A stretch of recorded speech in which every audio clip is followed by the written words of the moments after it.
மீட்பெரும் சகாயமா இருக்கிற இயேசு கிறிஸ்துவின் நாமத்தில் யாவரையும் கூட அன்போடு கூட வாழ்த்துகிற இந்த மார்னிங் மன்னான்ற தின தியானத்தின் மூலமாய் உங்களை சந்திப்பதிலே மிகுந்த மகிழ்ச்சி. கர்த்தர் இந்த நாளுக்குரிய வார்த்தை, என்னை விட்டு தூரமாக போய்விடு சாத்தானே என்ற தலைப்பு. இதனுடைய ஆதார வசனம் மத்திய 12:29.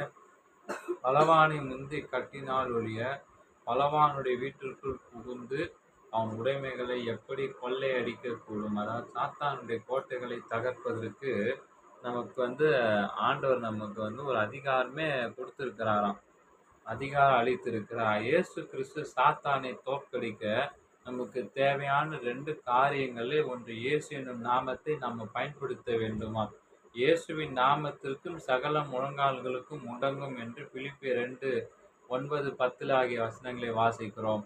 ஏனென்றால் அவர் கர்த்தர் நரகத்திலிருந்து வருகிற ஒவ்வொரு பிசாசும் அந்த நாமத்தின் அதிகாரத்தை நன்றாக அறியுமாம். 2வது, நாம் தேவனின் வாக்குத்தத்தங்களை உரிமை பாராட்ட வேண்டும். அப்பொழுது பாவம் மற்றும் நரகத்தின் கட்டுகளை நம்ம தகர்த்தெறிய வேண்டும். இந்தியாவில் யூனியன் பைபிள் செமினரி என்ற ஸ்தாபனத்துக்கு தலைமை வகித்த பிராங்க்லின் புதிதாக கிறிஸ்துவை ஏற்றுக்கொண்டிருந்த ஒரு குடும்பத்தாருடைய வீட்டில் இருந்த விக்கிரகங்களை அகற்றி சுத்திகரிக்கும்படி அவருடைய கிராமத்திற்கும் போனாராம்.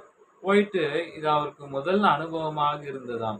எனவே அவருடைய போதகர், உங்கள் கையில் வேதாகமத்தை எடுத்துக்கொண்டு இயேசுவின் நாமத்தை உச்சரித்து கொண்டு வீட்டிற்குள் நுழைந்து விக்கிரகங்களை வெளியெடுத்து வாருங்கள் என்று கூறினார். வேதாகமத்தை கையில் எடுத்துக்கொண்ட பிராங்க் வீட்டிற்குள் நுழைகிறாரு.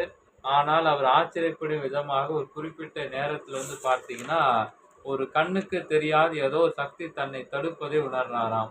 திடீரென்று தனக்கு எதிரான சாத்தானுடைய சக்தியின் தீவிரத்தை உணர்ந்த பிராங்க்லின் இயேசுவின் நாமத்தில் இந்த தைரியமாய் சொல்லிக்கொண்டு வீட்டிற்கு நடந்து சென்று மேலும் தடையின்றி சிலைகளை வெளியே கொண்டு வந்தாராம். இந்த வசனம் நமக்கு சொல்லுகிறது. ஜெபிப்போம்.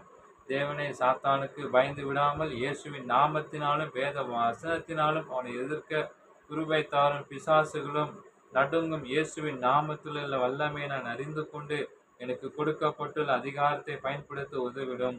இயேசுவின் நாமத்தில் ஆமென். Have a blessed day. God bless you. கர்த்தர் தாமே உங்களை ஆசீர்வதிப்பாராக. ஆமென்.